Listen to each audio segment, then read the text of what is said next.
chrétien n'est pas opportuniste. Le chrétien dit des choses qui comprennent la parole de Dieu, des choses qui viennent des sources de ce que Dieu a fait pour nous en Christ. Ce ne sont pas des choses oisives, nous ne les inventons pas. C'est comme ça que beaucoup de gens sont déçus, parce que quand ils déclarent, ils ne trouvent pas de résultats, ils pensent qu'ils ont...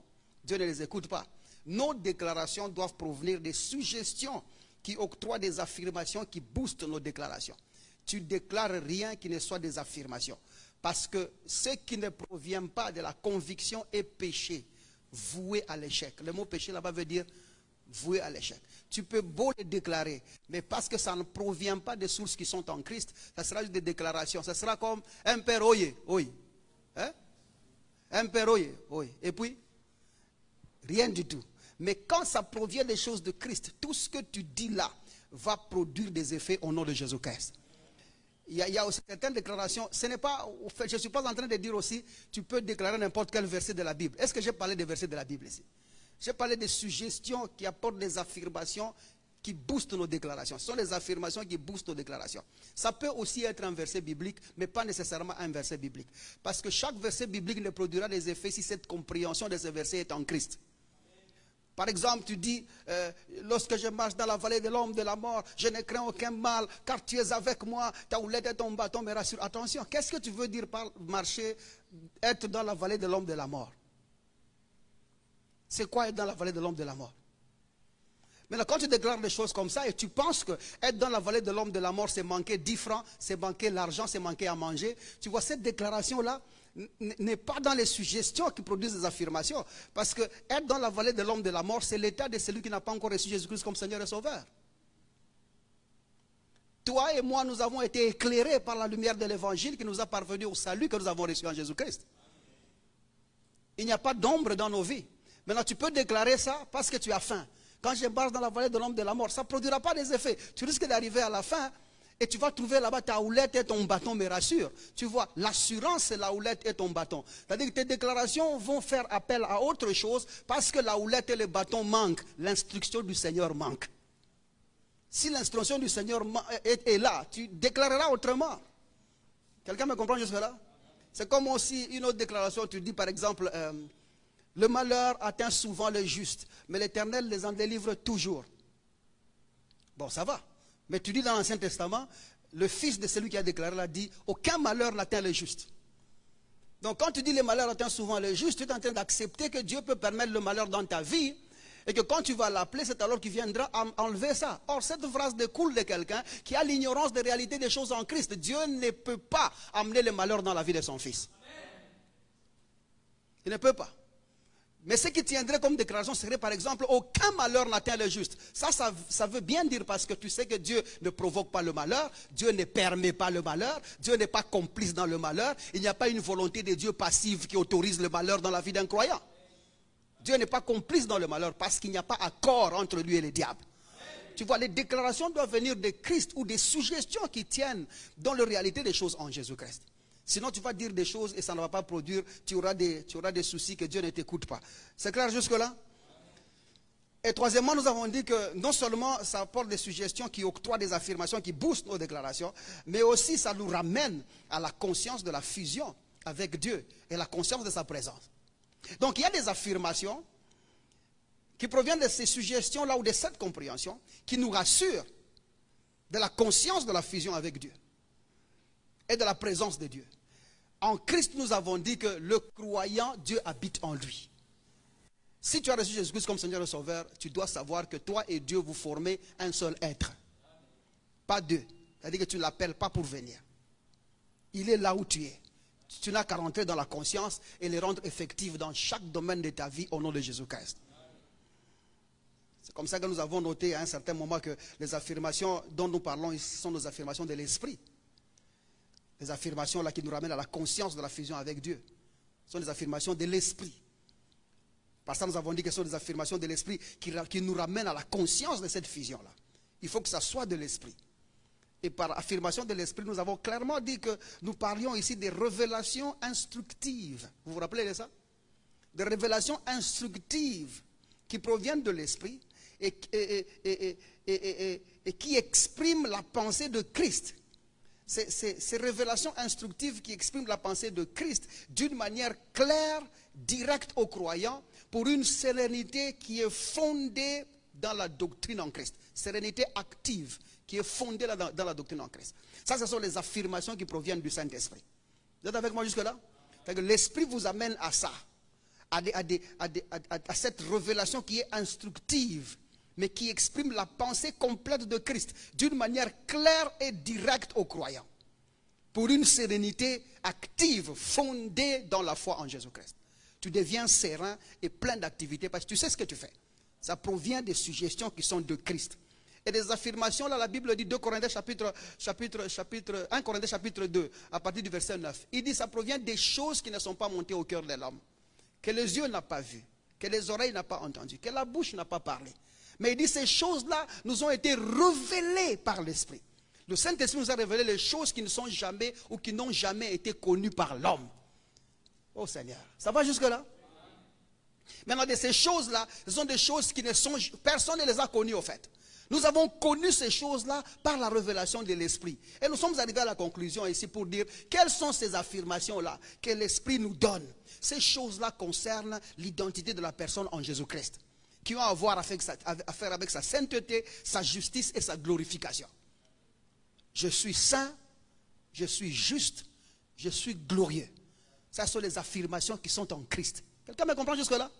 Aide-moi à dire je suis saint, je suis juste, je suis glorieux.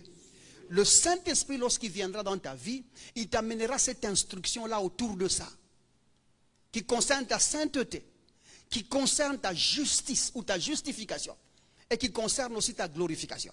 Bien évidemment, la glorification, nous en avons un peu parlé ici à gauche. La sainteté, même, nous sommes en train de parler de ça. Mais j'aimerais y ajouter une phase de la justification. Quoique c'est trop basique ce que nous avons dit, mais que nous construisons sur ce que nous avons dit la fois dernière. Donc, pour me comprendre aujourd'hui, il faut avoir suivi 2 ou 3 fois le sermon que nous avons prêché la semaine passée. C'est quand? Dimanche, hein? Dimanche. C'est que nous avons prêché dimanche. Il faut m'avoir suivi 2 ou 3 fois. Moi-même, j'ai suivi 4 fois. Et j'ai compris qu'il fallait qu'on ajoute ce qu'on est en train de dire ici. Parce qu'il y a des phases, il faut être vraiment ancré en Christ pour voir que j'allais dire quelque chose, mais je n'ai pas dit au complet. J'ai laissé en route. Mais comme nous voulons faire un autre pas, il vaudrait mieux que je clôt complètement cette phase-là et puis qu'on avance dans ce qui suit. Vous êtes avec moi jusque-là? Ah, là, vous amène manque des unités. Ça va jusque-là? Bouge un peu ton voisin, dis, donne-lui l'attention comme ça on avance. Tu ne lui as pas bien parlé. C'est moi qui te donne l'ordre. Si c'est gronder, gronde-le. C'est ton occasion de gronder quelqu'un. Donne-lui l'attention. Ça va jusque-là? Voilà, maintenant on va faire ce petit voyage ici. Donc, voyez bien que j'ai dit que de ces suggestions-là, ce sont des suggestions identitaires qui positionnent l'homme en Christ, dans la personne de Jésus-Christ. Parce que Dieu nous a prédestinés à être semblables à l'image de son Fils. J'ai toujours dit, Dieu ne nous a pas prédestinés à ressembler à Jésus. Dieu ne nous a pas prédestinés à être à l'image de Jésus. Dieu nous a prédestinés à être semblables à l'image de son Fils. Cette phrase veut dire l'exacte représentation de sa personne. Dans son plan, Dieu avait voulu que tu sois Jésus. Ouais, ça, ce sont des affirmations qui nous conduisent à la fusion. Mais maintenant, nous allons faire une petite démarche dans les détails de comment ça fonctionne pour que tu t'assoies. Parce qu'il y a plusieurs versets d'affirmation que nous avons prises, mais ça aboutit à cela, à comprendre que tu as fusionné avec Jésus-Christ. Alors maintenant, parlons de la justice ou de la justification. Il faut comprendre que Dieu ne justifie personne. Dieu n'accepte personne. Le mot justifier veut dire aussi accepter. Dieu n'accepte personne sinon par la foi en Jésus-Christ. Pour que Dieu t'accepte en sa présence, il faut que ce soit par la foi en Jésus-Christ. Et non par les moyens humains ou par les efforts humains. Il faut que ça soit strictement par la foi en Jésus-Christ. Tu peux être bon comme tu veux. Tu peux être correct comme tu veux. Aux yeux des hommes, les gens peuvent t'applaudir, t'apprécier. Mais si la foi de Jésus-Christ n'est pas passée par là, en vertu de la rédemption qui a été faite, Dieu n'accepte personne. L'unique voie par laquelle Dieu accepte quelqu'un en sa présence, c'est par la foi en Jésus-Christ. Suis-je clair jusque-là? Alors maintenant, il est important que nous puissions souligner ces choses avec des fondements bibliques pour que quelqu'un puisse s'asseoir sur... Parce que ce sont des suggestions au fait. Il faut que quelqu'un s'assoie sur 2 ou 3 choses. Voyons Romains chapitre 3. On va aller de verset en verset maintenant. Romains chapitre 3, à partir du verset 21. J'espère que le temps que nous avons aujourd'hui va couvrir ce qu'on a prévu parce que c'est le soir, on ne peut pas déborder le temps, il va faire nuit. Romains chapitre 3, on peut commencer à partir du verset 21. Je vais d'abord donner le contexte et puis on avance. Lisons quand même à partir du verset 21. Ici, Paul est en train de parler de la justification par la foi. En fait, tout le livre de Romains, c'est pour montrer comment est-ce que Dieu a justifié le croyant par la foi en Jésus-Christ. C'est un livre de justification qui montre comment est-ce que Dieu a justifié les gens en Christ. Mais parce que nous sommes encore au niveau très basique, nous n'allons pas aller plus profondément. Nous allons parler, essayer de tenter un peu d'introduire. Parce que quelqu'un peut m'écouter et dire, « Ah, le pasteur là, il est encore au niveau minime de ces choses. » Non, je connais même les autres là. Mais juste pour des raisons de construire, nous tous qui sommes là pour qu'on ait ensemble, on va entrer par cette porte qui est un peu plus basse. Verset 21. Mais maintenant, sans la loi de Moïse, il faut comprendre que avant, lorsqu'on t'appelait juste dans l'Ancien Testament, c'était parce que tu étais en mesure de payer le prix associé à la faute commise. Une transgression, c'est compensé par un prix. Quand tu payais le prix, on t'appelait que tu étais juste. Et c'est comme ça que l'obéissance de la loi dans l'Ancien Testament ne consistait pas à ne pas faire la faute. Mais l'obéissance de la loi était être en mesure de payer. Quand tu payais, tu as obéi à la loi. Pas quand tu avais fait. Vous êtes avec moi jusque-là? Donc, c'est-à-dire, ce n'était pas faire qui était un problème, parce que tous faisaient. Et de toute façon, allez lire Deutéronome 27 et 28. Quand vous voyez à 27, on dit, tu es maudit si tu fais 1, 2, 3. Toute l'assemblée dit Amen. Tu es maudit si tu fais 1, 2. Parce que pour eux, c'était normal. Ils étaient tous maudits par la transgression de la loi. Et sortir de ça, il fallait être en mesure de payer. Quand tu avais des moyens pour payer, à ce moment-là, tu étais connu comme étant quelqu'un qui était juste devant Dieu pour avoir obéi ou payé à la transgression. Mon français est clair jusque-là? Donc, quand tu n'avais pas payé, tu étais désobéissant. Tu obéissais seulement quand tu payais, pas quand tu commettais la faute. Ok, maintenant ici, il dit, maintenant que nous avons cru en Jésus-Christ, il dit, sans la loi, il n'y a plus de loi. La loi a été clouée avec Jésus à la croix. Il dit, maintenant est manifestée la justice de Dieu. Dieu a offert une autre justice, ou encore sa justice, sans la loi. Vous vous imaginez, avant il fallait qu'il y ait la loi pour que je paye ce que la loi demande. Mais maintenant la loi n'est pas là. Comment serais-je juste devant Dieu? Il dit, sans cette loi-là, est manifestée, montrée, révélée la justice de Dieu. Il dit, à laquelle rend témoignage la même loi-là qui nous a tiré tout ce temps ici, et les prophètes. Même les prophètes de l'Ancienne Alliance rendent témoignage à cette forme de justice que Dieu nous offre actuellement. Il dit, justice de Dieu par la foi en Jésus-Christ pour tous ceux qui croient. Quel genre de justice dit-il? Justice de Dieu, de quelle manière? Par la foi en Jésus-Christ qui atteint qui? Pour tous ceux qui croient. Et justifié seulement celui qui a cru en Jésus-Christ. Et puis le verset 23, il ajoute, il n'y a point de distinction. Que tu sois juif, que tu sois païen, que tu sois grec. Si tu veux que Dieu t'accepte, il faut que ça soit par la foi en Jésus-Christ. En dehors de Jésus-Christ, Dieu n'accepte personne, quel que soit ce que tu pourrais faire. J'ai bien dit, même si tu es juif, même si tu es grec, même si tu es païen, aussi longtemps que tu n'as pas cru en Jésus-Christ, Dieu ne t'accepte pas. Clair jusque-là? Verset 23, continuons là-bas. Car tous ont péché et sont privés de la gloire de Dieu. Cette phrase ici, ce n'est pas Dieu qui l'a dit. Cette phrase ici, ce n'est pas Paul qui l'a dit. Cette phrase ici, c'est la loi qui la disait. À la lumière de la loi, tous ont péché et sont privés de la gloire de Dieu. Parce que tous transgressaient la loi d'une manière ou d'une autre. Il faut comprendre que l'homme sans Jésus-Christ, il a le cœur qui est penché constamment vers le mal. Il ne peut pas s'empêcher par lui-même de ne pas commettre la faute ou de ne pas tomber dans l'erreur. Vous êtes avec moi jusque-là? Donc c'était un fait presque naturel de désobéir à Dieu. Et maintenant ici on nous dit, tous ont péché et sont privés de la gloire de Dieu. Or, péché c'était être loin de Dieu, c'était transgresser à la loi. Il dit, tous ont péché et sont privés de la gloire de Dieu ou encore séparés de Dieu. Verset 24. Et ils sont gratuitement justifiés par sa grâce, par le moyen de la rédemption qui est en Jésus-Christ. Dieu ne peut justifié gratuitement que par la grâce. La grâce là-bas, c'est l'œuvre de la croix, qui est exprimée dans le moyen de la rédemption. À cause du prix payé par Jésus-Christ, Dieu peut maintenant accepter celui qui croit en son Fils. Il faut qu'il y ait eu rédemption. C'est-à-dire, tu peux croire en Dieu pour te sortir de n'importe quel péché, mais si cette foi-là tient sur le fait que, ou encore est dans l'absence de l'offrande de Jésus-Christ, donc tu as mal cru. En acceptant Jésus-Christ comme Seigneur et Sauveur, on doit te présenter un Jésus qui a pu payer le prix ou qui a été la rançon par le sacrifice qu'il a conduit. Il faut qu'il y ait eu rédemption pour que la foi qui justifie puisse tenir. Si nous soustrayons la rédemption de Jésus-Christ ou l'œuvre de la croix de ce qui constitue ta foi en Jésus-Christ, ta foi là est vaine. Parce que le prix doit être nécessairement payé pour qu'une personne soit libre de son esclavage passé du péché ou du lien qu'il est lié avec la mort. Le prix doit être payé pour te libérer. Quelqu'un est avec moi jusque-là? L'exemption ne peut pas être comptée sur la vie de quelqu'un ou imputée dans la vie de quelqu'un si la rédemption est ôtée dans la constitution de ce qui booste sa foi. Tu as dit Jésus est Seigneur parce qu'on t'a dit il est le prix de ton péché.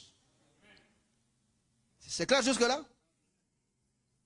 Ce qui exclut le fait que tu sois né tu sois fils d'un pasteur, ou tu sois fils d'un prophète, ou tu sois fils d'un enseignant de la parole de Dieu. Même si ton père, c'est l'évangéliste le plus connu du monde. Mais si tu n'as pas reçu Jésus-Christ comme Seigneur et Sauveur, l'œuvre de ton père là ne peut pas te soustraire ou t'exempter du fardeau de la loi et du péché qui pèse sur l'individu. Il faut que la rédemption passe par là. Regardez le verset 25. Il dit, c'est lui, parlant de Jésus-Christ, que Dieu a destiné. Dieu n'a destiné que Jésus à être une victime propitiatoire pour ceux qui auraient la foi en son sang. Seul Jésus peut exempter, effacer les fautes des gens. Il dit pour ceux qui auraient la foi en son sang. Si nous croyons dans la vie qui a été donnée, c'est comme ça que Dieu peut sauver quelqu'un. Il dit afin de montrer sa justice. Dieu est juste. Et il ne la démontre que si la rédemption en Jésus-Christ existe et s'il peut accepter quelqu'un par la foi dans cette œuvre-là. C'est comme ça qu'il peut tenir en justice. Continuons la lecture. Parce qu'il avait laissé impunis les péchés commis auparavant au temps de sa patience, dans le temps présent, de manière à être juste. Dieu veut montrer sa justice de manière à être juste, tout en justifiant celui qui a la foi en Jésus-Christ. La Bible veut dire ici que si Dieu t'accepte autrement par la foi en Jésus-Christ qui a posé l'acte rédemptrice, Dieu est injuste. Dieu n'est juste que s'il accepte quelqu'un par la foi en Jésus-Christ. Il ne peut t'accepter que par la foi en Jésus-Christ. En dehors de la foi en Jésus-Christ, Dieu n'accepte personne. Mais s'il t'accepte autrement que par cet acte-là, il devient injuste. Quelqu'un me comprend jusque-là? Vous êtes avec moi? Quelqu'un me comprend jusque-là? Il ne peut accepter quelqu'un et ne peut être juste que par la foi en Jésus-Christ. Dieu ne peut justifier quelqu'un que par la foi en Jésus-Christ et lui-même ne peut être Dieu juste que par la foi en Jésus-Christ. Si c'est autrement, il ne peut accepter personne. Allons-y, avançons un peu. Verset combien là? Verset 27. Où donc est le sujet de se glorifier? Il est exclu. Par quelle loi? Par la loi des œuvres? Non, parce que nous avons dit, personne ne peut le justifier devant Dieu par les œuvres de la loi. Ce n'est pas la loi des œuvres, ce n'est pas parce que tu as fait quelque chose devant Dieu que Dieu t'a accepté, ce n'est pas parce que tu as donné l'offrande que Dieu t'a accepté, mais c'est tout simplement par la loi de la foi. Tout simplement parce que tu as cru dans l'œuvre rédemptrice que Dieu t'accepte. Et non pas parce que tu as fait quelque chose de bien. Est-ce que nous nous comprenons? Maintenant, tu peux donner autant d'offrandes que tu veux, Dieu ne t'acceptera pas. Tu peux faire du bien à tout le monde dans l'église, Dieu ne t'acceptera. Même si nous tous ici nous disons Seigneur bénis-le, ce n'est pas ça qui va faire que Dieu te fasse du bien. Dieu n'accepte personne en dehors de la foi en Jésus-Christ. Il ne peut nous accepter que par la foi en Jésus. Jusque-là. Verset 28. Car nous pensons que, ça c'est Paul qui dit, que l'homme est justifié par la foi, sans les œuvres de la loi. Il faut que ça soit par la foi seulement, sans les œuvres de la loi. Maintenant, verset 29. C'est ce qui va amener notre thèse aujourd'hui, parce que c'est l'introduction de Paul dans toute la discussion, et nous allons prendre une branche et discuter aujourd'hui. Je commence à être un bon enseignant. Vous ne trouvez pas? Ah, vous ne répondez pas? Je grandis aussi tous les jours, c'est ça, non? Maintenant, il y a un débat que Paul est en train de vouloir finir, et là, il relève certaines questions que nous allons aussi tenter de marcher dessus et voir comment répondre peut-être à une. Parce que si on se penche à tout ça, nous risquons de ne pas finir. Jésus va nous trouver ici. Il dit, verset 29, ou bien Dieu est-il seulement Dieu des Juifs? S'il reste seulement Dieu des Juifs, les Juifs ont reçu la loi de Moïse. Ils sont justifiés autrement que par la foi en Jésus-Christ. À l'époque, sans Jésus. Vous êtes avec moi jusque-là? Et puis il ajoute, n'est-il pas aussi Dieu des païens? Si le même Dieu des Juifs et des païens, il doit trouver un moyen égal de justifier tous les deux de la même manière. Parce que si les Juifs se vantent d'être justifiés par les œuvres de la loi, mais les païens n'ont pas reçu la loi. Nous avons lu le verset l'autre fois, vous vous rappelez?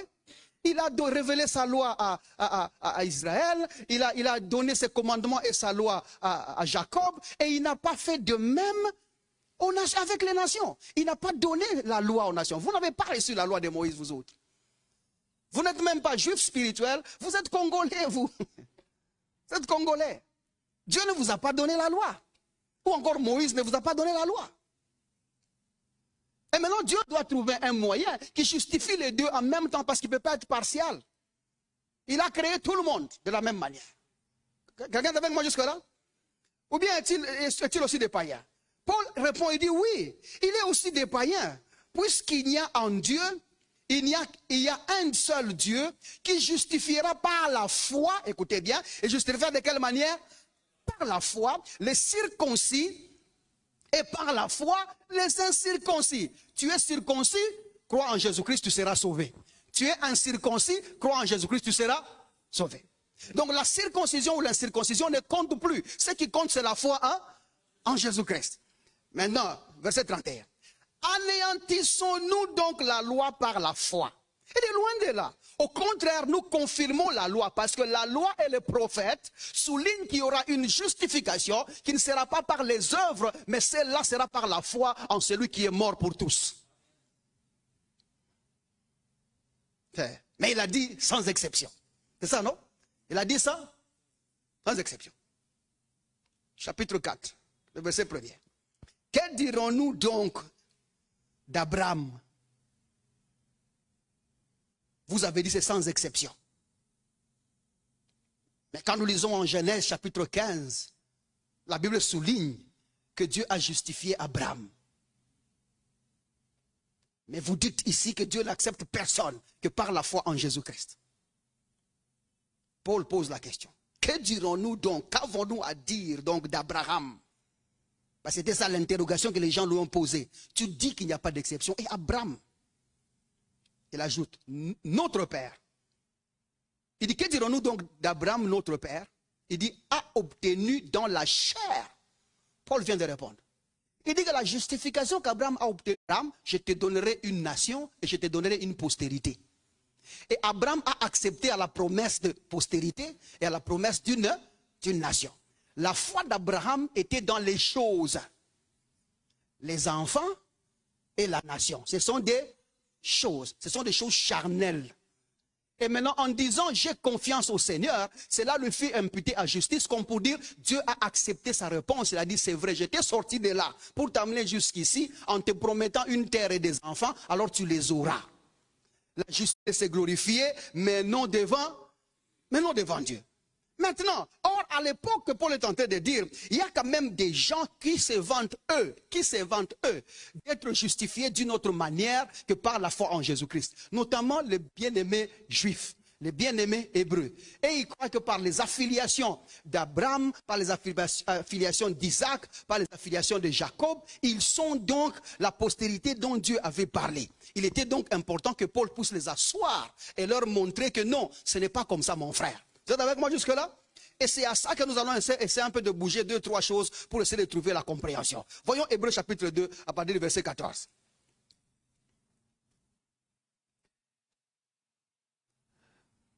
Hébreux chapitre 2 à partir du verset 14. Je répète encore que je suis dans... Ça c'est une phase très introductive de ce que nous pensons dire. Juste pour les raisons de ce que nous avons dit la séance passée. Regardez à partir du verset 14. On peut commencer à partir du 14 pour prendre un peu l'élan. Il dit ainsi donc, Puisque les enfants participent au sang et à la chair, il y a également participé lui-même, afin que par la mort, il anéantisse celui qui avait la puissance de la mort, c'est-à-dire le diable, et qu'il délivra tous ceux qui, par crainte de la mort, étaient toute leur vie retenus dans la servitude. C'était la servitude de quoi? Du péché et de la mort. Quelqu'un est avec moi jusque-là? Ces gens étaient loin dans cette servitude parce qu'ils n'étaient pas acceptés de Dieu. Ils étaient loin de Dieu. Qu'est-ce qui les retenait loin de Dieu? Et qu'est-ce qui les gardait dans la servitude? Il dit le diable, quelqu'un avait la puissance sur la mort et il voulait maintenir ça. Et Jésus l'a anéanti par sa mort. Jésus, en mourant, il anéantit celui qui avait la puissance ou le pouvoir sur la mort, c'est-à-dire le diable, et qu'il délivra tous ceux qui, par crainte de la mort, étaient retenus toute leur vie dans la servitude. Écoutez très bien. Qu'est-ce qui retenait ces gens dans la servitude? La crainte de la mort. Vous êtes avec moi jusque-là? Par rapport à l'auteur aux Hébreux, et c'est ce qui est fondamental à connaître, la crainte de la mort est donc la chose qui bloque tout individu de la justice de Dieu ou de la présence de Dieu. Tous ceux qui craignent la mort sont loin de Dieu. Ça commence où ça? Quand vous êtes en Genèse, lorsque Dieu, Genèse chapitre 3 verset 10, lorsque Adam et Ève ont mangé de fruits, Dieu les appelle et il dit, nous avons entendu ta voix, nous nous sommes cachés. Et ils disent, parce que j'ai eu peur, Adam dit.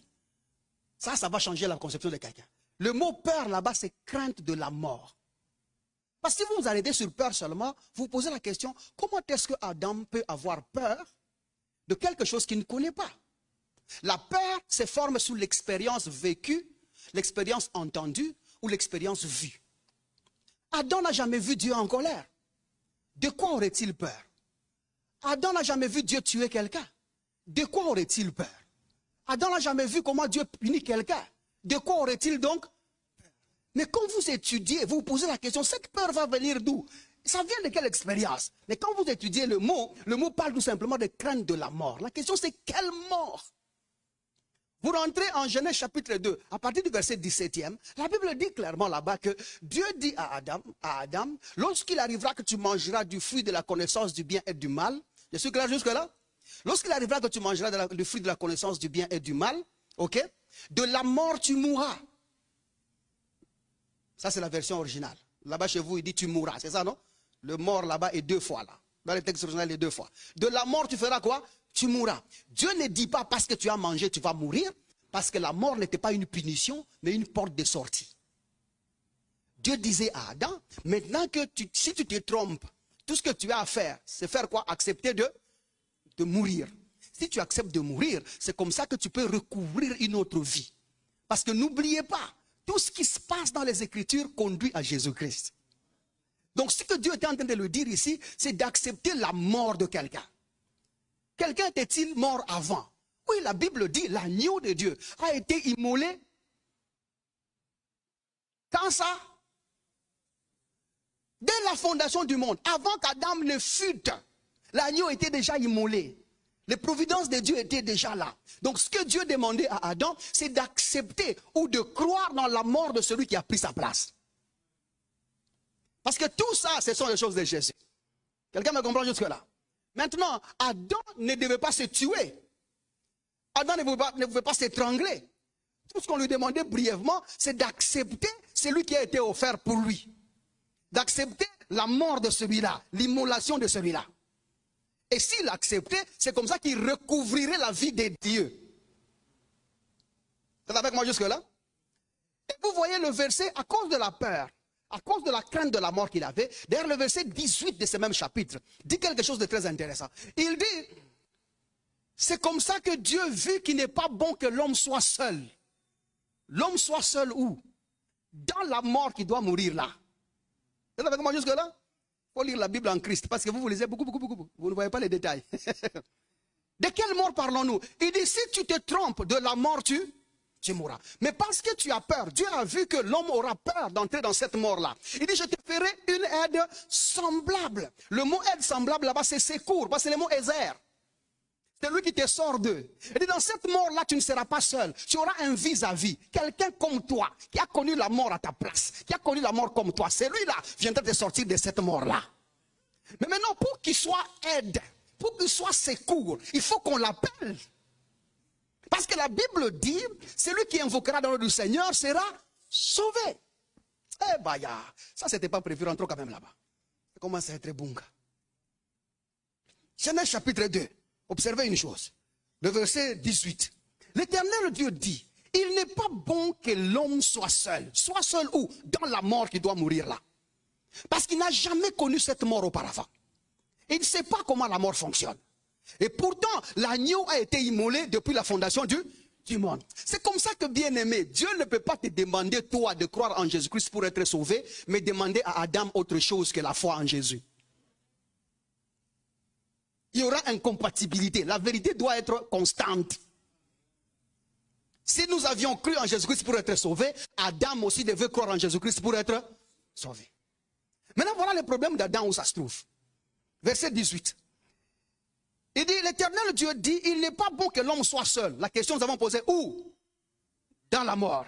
Il dit, je lui ferai une aide semblable. Aide semblable, c'est le mot Ezer, qui veut dire secours. Un secours. Il est au masculin, le mot là-bas. Un secours. Je ne sais pas pourquoi ils ont toujours pensé que c'est la femme. Il dit, une aide semblable à lui. Aide semblable à lui. À une personne qui correspond à la personne. Vous voyez ici, quand vous lisez bien le départ, on dit faisons l'homme à notre image, selon l'autre. C'est cet homme-là, on parle de cet homme-là. Il y a un homme là, cet homme-là, dans notre mort.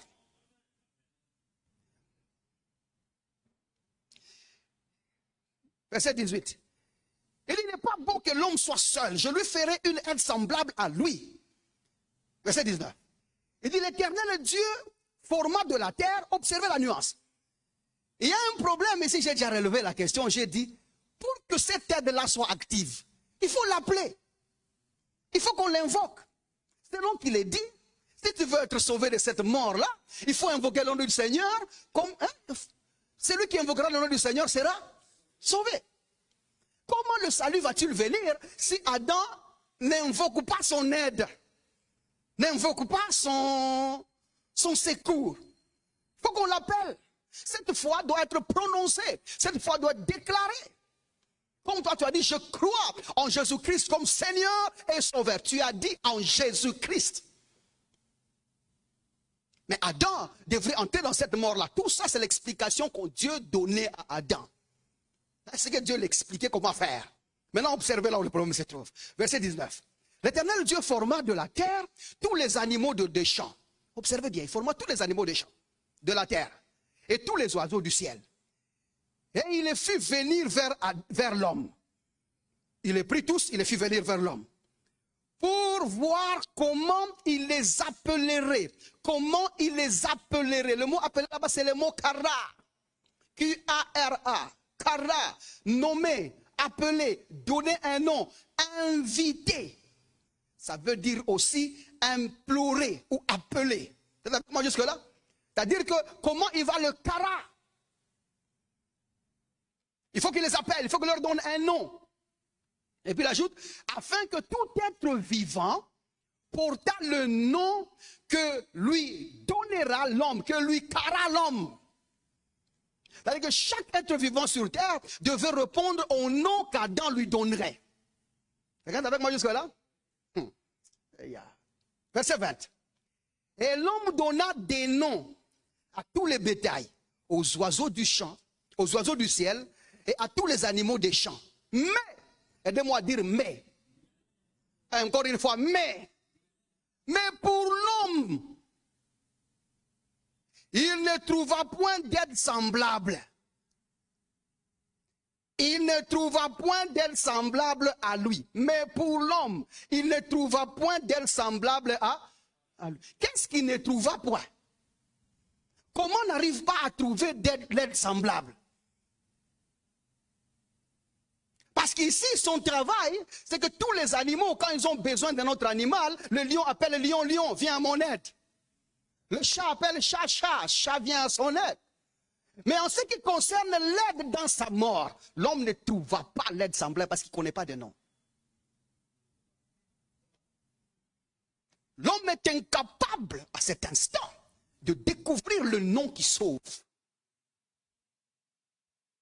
Et ne connaissant pas le nom qui sauve, il a ancré la crainte en lui. Comment vais-je entrer dans cette mort et y sortir si je ne connais pas le nom de celui qui sauve?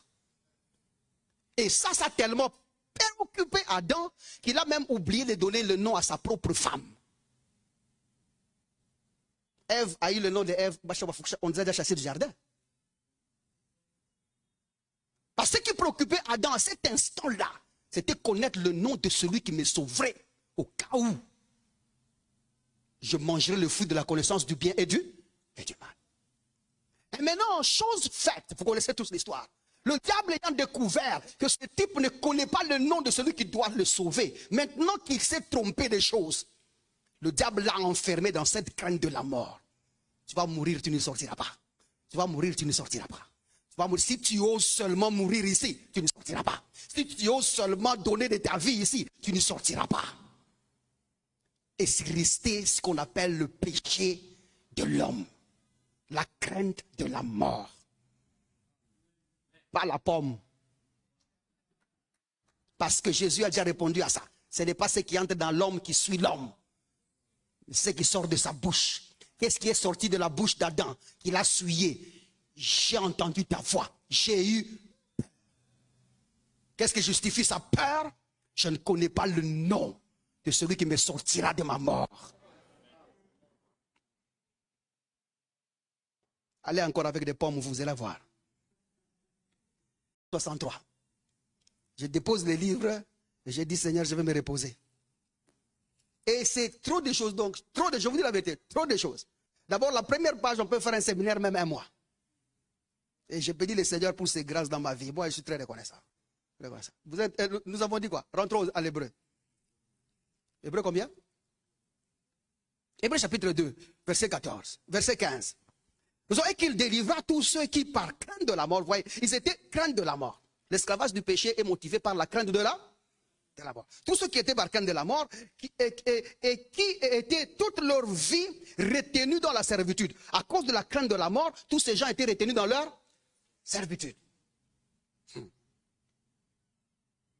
C'est comme ça qu'il faut que je dise. Regardez le verset 16. Car, assurément, ce n'est pas à des anges qu'il vient en aide. L'aide semblable là n'est pas l'aide des anges. Ok? Mais c'est à la postérité d'Abraham.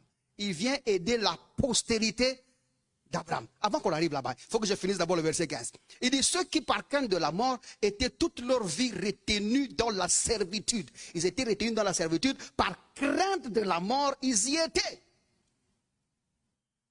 C'est comme ça que Jésus dit, Matthieu chapitre 10, verset 39. Il dit, si quelqu'un retient sa vie, il la perdra.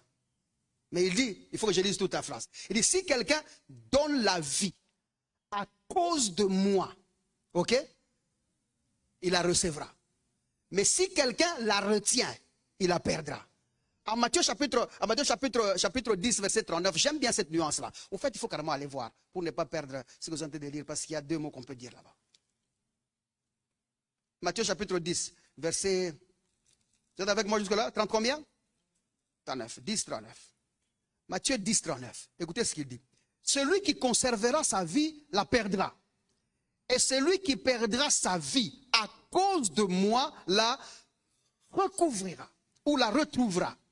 Perdre à cause de moi. Le mot à cause de moi, c'est le mot eneka, avec un H. Hey, eneka dash, qui veut dire à cause de, ou encore par amour de, ou encore pour cette cause. Pour cette cause rentre bien dans le contexte. Quelle cause? Pour quelle cause devrons-nous donner la vie? C'est la question, non? Pour quelle cause devons-nous donner la vie? Dans le contexte de l'écriture, rentrons au verset 37. Il dit, celui qui aime son père ou sa mère plus que moi n'est pas digne de moi. Et celui qui aime son fils ou sa fille plus que moi n'est pas digne de moi. Verset 38, il dit, celui qui ne prend pas sa croix, celui qui ne prend pas sa croix et ne me suit pas dans ma démarche de la croix n'est pas digne de moi. Verset 39, celui qui conservera sa vie et refusera d'aller avec moi à la croix, la perdra. Mais celui qui perdra sa vie à cause de moi, à cause de cette mort à la croix, à cause de cette suivi de la mort à la croix, la retrouvera. C'est quoi donc porter sa croix? Croire en Jésus-Christ comme Seigneur et Sauveur. Quand tu crois dans ce Jésus qui a payé de son prix à la croix, à ce moment-là, tu l'as suivi, tu as porté sa croix. Pour cette cause-là, tu peux donner ta vie. Quelqu'un me comprend? Pour cette cause-là, tu acceptes de mourir. C'est comme ça que ces gens-là, qui étaient toute leur vie retenus dans la mort, à cause de la crainte de la mort, qu'est-ce qu'ils ont fait? Apocalypse chapitre 10, le verset 11. Apocalypse chapitre 10, le verset 11.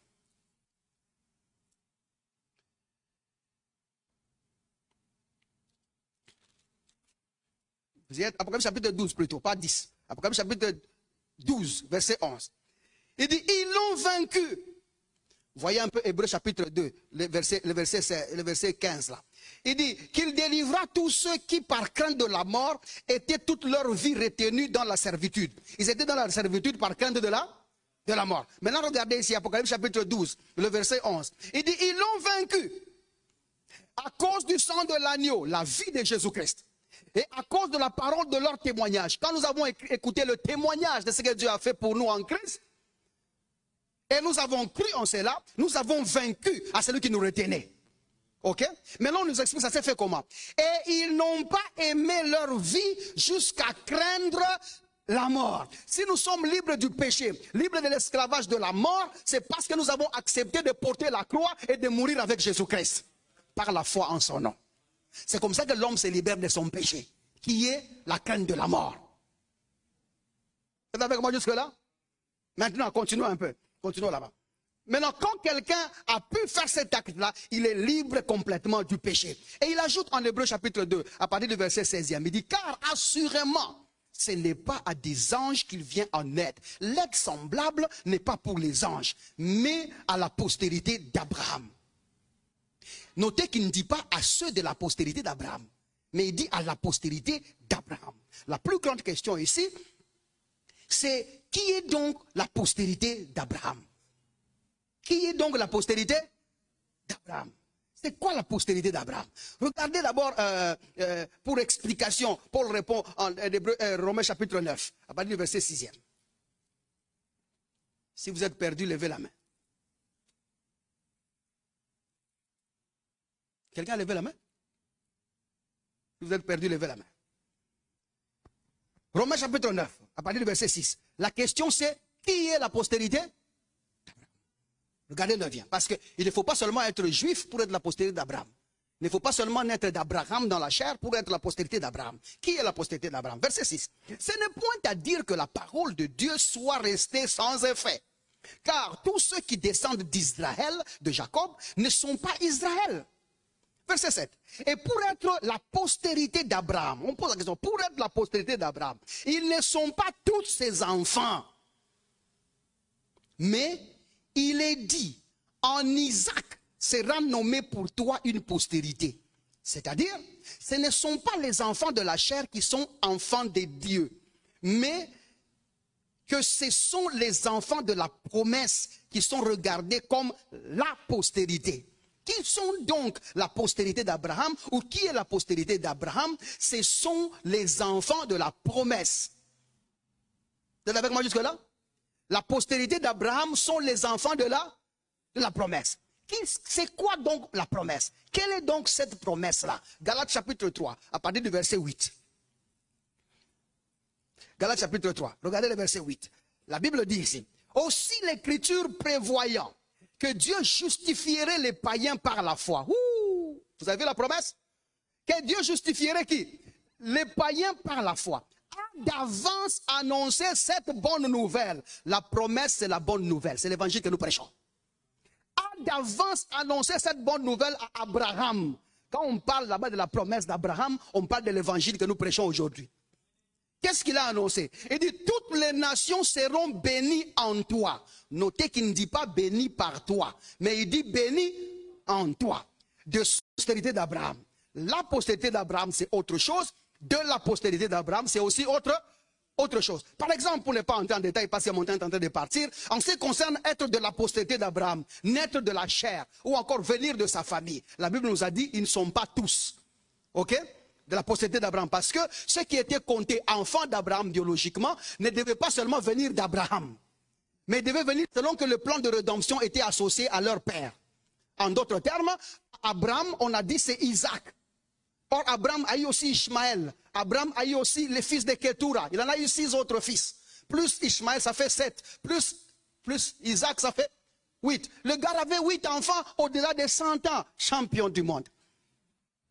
Maintenant, ces messieurs, on dit que ce ne sont pas tous ces enfants. Il dit seulement ceux qui sont alignés à cette promesse-là. Et la promesse était associée directement à Isaac. D'Abraham, elle va à Isaac. Mais d'Isaac, elle va aussi à Jacob. Donc c'était comme ça. C'est comme ça qu'on appelle Israël. Jacob, c'est Israël. Vous êtes avec moi jusque-là?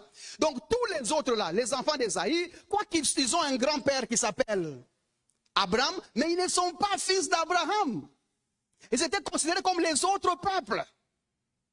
Un peuple ou encore fils d'Abraham dans la chair, ceux qui étaient dans la lignée directement alignés à la promesse. Quelqu'un est clair jusque-là? Voilà, maintenant, rentrons dans Galates. C'est Galates, combien on est en train de lire là? Non, Romains, prenons d'abord Romains. Voyons un exemple de là. C'est lui qui vient de la famille d'Abraham, charnellement. Romains chapitre combien j'ai dit? Non, j'ai dit chapitre 11. Romains chapitre 11. Regardez le verset premier. Paul lui-même parle de lui-même. Il dit, on peut commencer au verset premier. Il dit, je dis donc, Dieu a-t-il rejeté son peuple? Il dit, loin de là.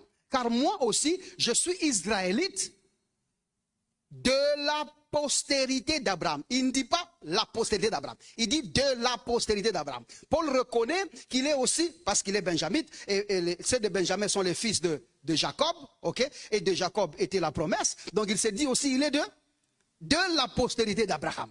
Regarde avec moi jusque-là. Benjamin de la postérité d'Abraham, de la tribu de Benjamin. Vous voyez ici, c'est différent de la postérité d'Abraham parce qu'il est de là. Il y a ceux qui se considèrent de la postérité d'Abraham et ceux qui étaient la postérité d'Abraham. Voyez une autre chose. Jean-Baptiste, par exemple, voyant le plan de Dieu en Christ, dit aux enfants d'Israël, vous vous vantez d'être de la postérité d'Abraham, vous vous appelez même postérité d'Abraham, mais j'aimerais vous dire une chose, que Dieu n'acceptera plus d'ici là personne parce qu'il est né d'Abraham. Allons là-bas, Jean chapitre... Bon, il reste 5 minutes. On peut courir un peu. Jean chapitre 3, le verset 6.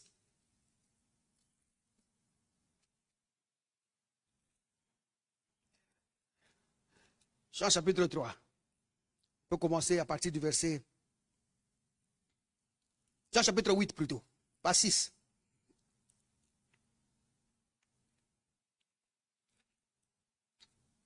Je suis en train d'insister à dire Jean et pourtant il faut aller à Matthieu.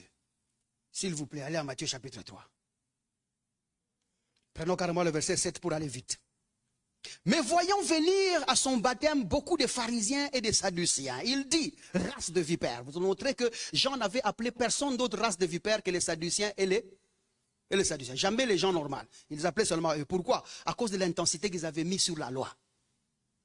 Il dit, race de vipères. Qui vous a appris à fuir la colère à venir? Verset 8. Produisez donc du fruit digne de la repentance. Et ne prétendez pas dire. Il dit la situation est tellement sérieuse qu'il ne faut pas prétendre dire. Aidez-moi à dire prétendre dire. Il dit ne prétendez pas dire en vous-même dans cette saison ici, nous avons pour père Abraham. Il dit ça ne va plus fonctionner. Car je vous déclare que de ces pierres que vous considérez les incrédules selon la loi, Dieu peut susciter des enfants à Abraham. Il peut susciter des enfants à Abraham. Pourquoi? Ils sont incrédules. S'ils croient, ils deviennent enfants d'Abraham. Vous êtes avec moi jusque-là? Parce qu'ils sont enfants d'Abraham, ceux qui font quoi? Ceux qui croient. Maintenant, Jean est en train d'introduire, mais voilà ce qu'il est en train de dire. Il dit déjà, la cognée est mise à la racine des arbres. La racine des arbres. La cognée est mise à la racine des arbres. Combien de racines? Une racine. De combien des arbres? Est-ce qu'on peut mettre la cognée à la racine? La cognée se met sur le tronc. C'est ça, non? Maintenant, il dit, la cognée est mise à la racine. Qu'est-ce qu'il voulait dire? Il dit, vous tous qui êtes nombreux, qui s'est vanté d'avoir la racine d'Abraham, nous vous disons maintenant que la cognée des haches est mise à la racine. La racine va tomber. Dieu n'acceptera plus personne parce qu'il est enfant d'Abraham. Dieu ne prendra plus personne en sa présence parce qu'il est né d'Abraham. Vous ne vous mentirez plus de ça. Le truc d'Abraham qui ouvre les portes des gens, c'est déjà fini. Donc c'est une honte aujourd'hui en Christ. Si tu te lèves là-bas, tu commences à dire Dieu d'Abraham, Dieu d'Isaac, la cognée a déjà été placée. On l'a déjà coupé. Dieu ne répond plus à personne parce qu'il cite Abraham comme souvenir de réponse.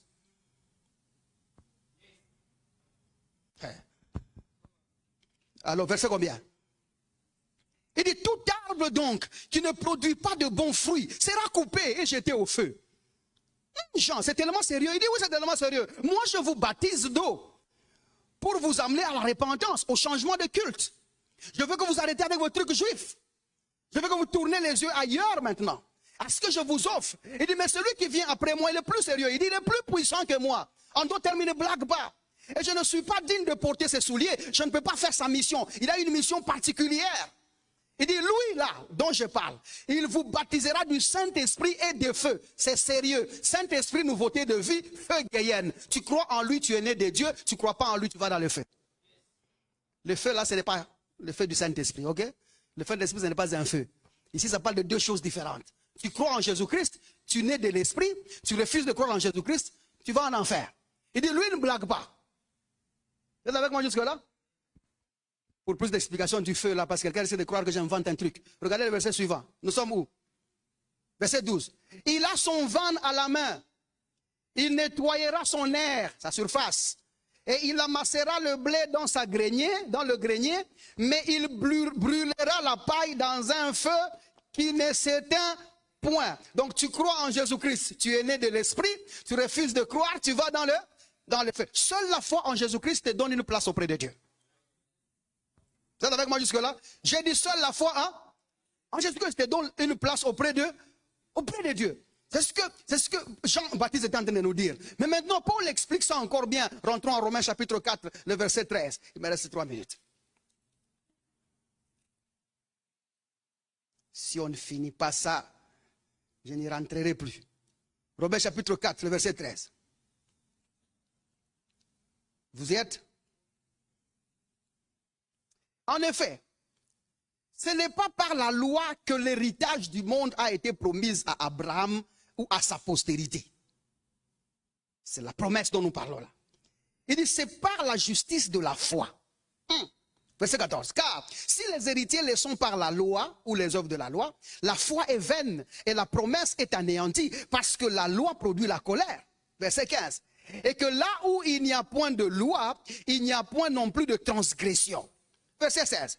C'est pourquoi les héritiers sont par la foi, pour que ce soit par grâce, afin que la promesse soit assurée à toute la postérité, non seulement à celle qui est sous la loi, mais aussi à celle qui a la foi d'Abraham. Vous êtes avec moi jusque-là? Notre Père à tous, selon qu'il est écrit, je t'ai établi. C'est ce que j'expliquais. Je t'ai établi père d'une grande nation, les choses dans lesquelles il a cru. Il est notre Père, leur Père à eux les Juifs, devant celui en qui il a cru. Dieu qui donne la vie aux morts et qui appelle les choses qui ne sont point comme si elles étaient. Ce que j'explique ici veut dire quoi? Il dit, la promesse qui a été faite à Abraham ne peut pas, personne ne peut y entrer si ce n'est par la foi en Jésus-Christ. Si cette promesse-là, vous commencez à y entrer à cause de la loi, alors la foi, elle est vaine. Et même la promesse est anéantie. Quelqu'un est avec moi jusque-là? Pour parvenir et être héritier ou la postérité d'Abraham, il faut que ça se fasse par la foi. C'est ce que Jésus tente d'expliquer en Jean chapitre 8, écrivez. Jean chapitre 8 à partir du verset 32. Allez lire là-bas, vous verrez une discussion où les Juifs se vantent d'être les enfants d'Abraham, mais Jésus est en train de les expliquer que la postérité d'Abraham dans laquelle vous vous vantez, c'est le fils qui demeure. Le fils est la postérité d'Abraham. Mais vous là qui êtes né d'Abraham, vous n'êtes pas la postérité d'Abraham, au contraire, vous êtes esclave au péché. Quelqu'un est avec moi jusque là? C'est comme ça qu'il disait que vous connaissez la vérité et la vérité vous affranchira. Quelle vérité devrait-il connaître? Que Dieu n'accepte personne autrement que par la foi en son Fils. Et c'est comme ça qu'il disait, si vous acceptez le Fils, vous serez réellement libre. Il faut que le Fils passe par là pour que vous soyez réellement libre. Pour que Dieu vous accepte et que vous soyez libre du péché, il faut que Jésus-Christ passe par là. Suis-je clair jusque-là? Galates chapitre 3, le verset 16. Galates chapitre 3, verset 16. Il reste une minute. Qu'est-ce qu'on peut dire dans une minute? Beaucoup de choses. Galates chapitre combien j'ai dit? Galates chapitre 3, verset 16. Or, les promesses ont été faites à Abraham et à sa postérité. Il n'est pas dit et aux postérités, comme s'il s'agissait de plusieurs, mais en tant qu'il s'agit d'une seule. C'est une seule postérité. Il dit et ta postérité, et à ta postérité, c'est-à-dire à Christ. Notez qu'il n'a pas dit à Jésus. Il dit à Christ. La postérité d'Abraham, c'est Christ. La postérité d'Abraham, c'est son église, l'église de Christ. Vous êtes avec moi jusque-là? En d'autres termes, le Christ, c'est la fusion de Jésus et son église. Nous sommes un. La promesse est pour nous. Ceux qui croient, ils sont christifiés. Vous avez compris ce que j'ai dit? Ceux qui croient, ils sont christifiés, rendus à l'image parfaite de son Fils. Continuons un peu pour être clair. Pour que ça avance un peu. Regardez Galates. La postérité, donc, c'est le Christ. Galates chapitre 3, le verset 21. Nous parlons de la fusion parce que ce sont les trucs qui amènent à la fusion. La loi, 21, la loi est-elle donc contre les promesses de Dieu? Il dit loin de là. S'il lui donnait une loi qui peut procurer la vie, la justice viendrait réellement de la loi. Mais de la loi, il n'y a pas de vie. La loi ne donne la vie à personne. Verset 22. Mais l'Écriture a tout renfermé sous le péché, afin que ce qui était promis fût donné par la foi en Jésus-Christ à ceux qui croient. La promesse dont on a promise là ne peut être donnée qu'à ceux qui ont cru en quoi? En Jésus-Christ, pas autrement. Il faut croire en Jésus-Christ comme Seigneur et Sauveur pour être la postérité ou encore pour avoir part à cette promesse-là. Je parle à quelqu'un jusque-là? Quelqu'un me comprend? Je parle à quelqu'un jusque-là? Regardez Romains chapitre 9, verset 30. Ah, le temps est fini. On fait comment? Romains chapitre 9, verset 30. Je lis ça et puis on part. Les autres versets, je vous les dicte. J'aime pas ça. Romains chapitre 9. On peut commencer au verset 30e. Il dit, que dirons-nous donc? Les païens qui cherchaient la justice ont obtenu la justice qui vient de la foi. Tandis qu'Israël, qui cherchait une loi de justice, n'est pas parvenu à cette loi. Pourquoi? Parce qu'Israël l'a cherché non par la foi, mais de quelle manière? Mais comme provenant des œuvres de la loi. Ils se sont heurtés contre la pierre d'achoppement, selon qu'il est écrit, voici, je mets en Sion une pierre d'achoppement et un rocher de scandale. Et celui qui croit en lui ne sera point confus. Dieu n'accepte que si quelqu'un croit en Jésus-Christ. Les justes ont cherché dans la loi, la justice dans la loi et ils n'ont pas trouvé. Mais nous avons obtenu la justice par la foi en Jésus-Christ. Parce que c'est l'unique voie que Dieu agrée les gens. Suis-je clair jusque-là? Je peux donner un autre, Galates chapitre 4, verset 26. Allons là-bas. Galates chapitre 3, verset 26. Juste un verset et puis on part. On ne va même pas accueillir les visiteurs, c'est fini. Galates chapitre combien j'ai dit? 26. Il dit, car vous êtes tous, observez bien, c'est là que la fusion entre. Car, verset combien j'ai dit? 26. Car vous êtes tous fils de Dieu par la foi en Jésus-Christ. Combien sont fils de Dieu? Tous ensemble, combien sont fils de Dieu?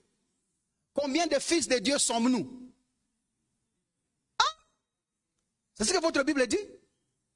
Car vous êtes tous fils de Dieu. Combien de fils de Dieu sommes-nous? Un seul fils de Dieu, tous. Vous avez compris? Nous sommes tous un seul fils de Dieu. Par la foi en Jésus-Christ. Il dit, vous tous qui avez été baptisés en Christ, qui avez été plongés en sa mort, qui avez cru dans l'œuvre de la croix. Il dit, vous avez revêtu Christ. Tous, nous avons revêtu combien de Christ? Un seul Christ. Tous, nous avons revêtu un seul Christ. Y a-t-il quelqu'un en dehors de Christ que Dieu agrée? S'il faut que Dieu t'agrée, tu dois être avec les tous dans un. Si tu es un particulier, avec tes alliances avec Dieu particulier, avec tes appels avec Dieu particulier, tu n'es pas avec nous, tu es un démoniaque. Il ne peut pas y avoir d'acception. Tous, nous avons formé une seule personne devant Dieu, Jésus-Christ. Si tu n'es pas dans la personne que Dieu a acceptée, tu n'es pas accepté de Dieu. La foi nous a amenés dans la personne. En dehors de la personne, Dieu n'accepte personne. Ah, yaba. Regardez la suite. Regardez la suite. Vous êtes là avec moi jusque-là? C'est comme ça que, réfléchissez un peu. Verset 27. Vous tous qui avez été baptisés en Jésus-Christ, vous avez reçu Christ. Colossiens chapitre 3, partir du verset 3, allez lire. Il dit, vous êtes morts. Et votre vie est cachée avec Christ en Dieu. Votre vie, c'est la vie de Christ qui est en Dieu. Le verset 4, il dit, lorsque votre vie apparaîtra, Christ, votre vie apparaîtra, vous paraîtrez avec lui. Nous sommes notre vie. Et notre vie, c'est Jésus-Christ. Nous sommes morts nombreux pour une seule vie. Vous êtes tous morts et Christ, votre vie, c'est une seule vie. Colossiens 3, c'est ça, non? Nous sommes tous nombreux morts, mais la vie que nous avons eue, c'est l'unique vie. Et lorsque cette vie-là, Christ apparaîtra, nous paraîtrons avec lui. Son apparition, c'est notre apparition. Et toi, tu as un appel particulier avec Dieu. Regardez, on commence, verset 28. Il dit, il n'y a plus ni juif, ni grec. Il n'y a plus ni esclave, ni libre. Il n'y a plus ni homme, ni femme. Car tous, vous êtes en Jésus-Christ. Attention, dans le texte original, il n'y a pas un. Il y a seulement car vous. Il faut que je lise comme l'original dit. Il dit, car tous, un Christ. Ce n'est pas en Jésus-Christ. Tous, nous sommes. C'est Jésus-là, c'est nous qui sommes. Le verset suivant. Et si vous êtes à Christ, vous voyez que vous êtes à Christ parle de l'appartenance. Or, dans le contexte, ce n'est pas un sujet d'appartenance. C'est comme ça que quand vous êtes très prudent dans la lecture, vous tiquez déjà. Le contexte, ce n'est pas un contexte d'appartenir à Jésus. Le contexte, c'est un contexte d'être Jésus. Donc déjà là, vous remarquez que le vous êtes, le être à, n'est pas dans le texte original. Ça doit être et si vous, Christ, vous êtes donc la postérité dont on a parlé d'Abraham là. Et vous êtes héritier selon la promesse. Si donc, je reprends, vous, Christ, si vous, à cet instant-là, vous êtes donc la postérité d'Abraham, auquel il est venu en aide. L'aide là est venue aider toi. Est-ce que nous comprenons? Et puis il a dit, héritier selon la promesse. Nous tous là, nous sommes les héritiers de la promesse. Combien de promesses? Une seule. Quelle est cette promesse-là? Christ. Maintenant, si donc, vous, Christ, c'est-à-dire que vous êtes Jésus, car Dieu vous a prédestiné à être semblable à son Fils. Maintenant que vous avez cru en Jésus-Christ, il n'y a plus d'autre postérité ailleurs que Jésus que tu es. Ai-je bien parlé jusque-là? En d'autres termes, c'est le Christ qui a cru, qui est la postérité d'Abraham. Le Christ qui a cru est la postérité d'Abraham. Moi, j'ai cru. Je suis le Christ qui a cru et la postérité d'Abraham. Galates chapitre 2, à partir du verset 20, ce n'est plus moi qui vis. Et si je vis, c'est Christ qui vit en moi. Et si je vis dans cette chair, je vis dans la foi. Dans la foi de... Lisons seulement. Si vous semblez croire que j'invente les choses. Galates chapitre 2, verset 20. J'ai été crucifié avec Christ. Et si je vis, ce n'est plus moi qui vis, c'est Christ qui vit en moi. Nous sommes d'accord tous là? Si je vis maintenant dans la chair, aujourd'hui quand vous me voyez là, je vis dans la foi au Fils de Dieu. Dans la foi au Fils de Dieu. C'est moi qu'on appelle de croire maintenant. Moi j'ai déjà cru. Maintenant, je suis dans la foi de quelqu'un d'autre. Ok? Le Fils de Dieu qui m'a aimé et qui s'est livré lui-même pour moi. Verset 21. Je ne regrette pas la grâce de Dieu. Car si la justice s'obtient par la loi, Christ est donc mort en vain. Le Christ qui a cru, c'est la postérité. Le Christ qui a cru, c'est moi. Je suis dans la vie du Christ qui a cru. Parce que la postérité d'Abraham, c'est celui qui a cru dans l'œuvre accomplie de la croix. Maintenant, toi et Christ, vous ne formez qu'une seule personne. Car celui qui s'attache au Seigneur est avec lui un seul esprit. Quelqu'un est avec moi jusque-là? J'ai couru pour parvenir jusque-là, mais je pense que j'ai été assez clair. Que le Saint-Esprit vous dise ce qui manque. Que Dieu vous bénisse. Merci beaucoup.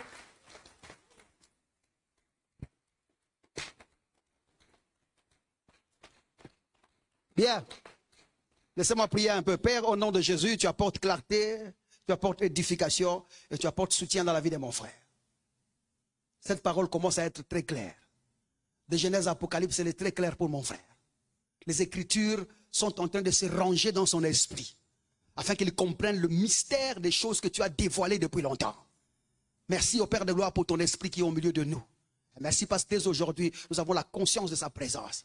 Car les affirmations dont nous venons d'étaler en ces lieux nous pointent à la personne de Jésus-Christ. Nous sommes celui qui a cru pour notre salut. Et en toi, Jésus, nous nous trouvons. Dès aujourd'hui et à jamais. Que les faveurs et les grâces de Dieu abondent sur la vie de mon frère et de ma soeur. Et que tout genou fléchisse devant celui qui m'entend.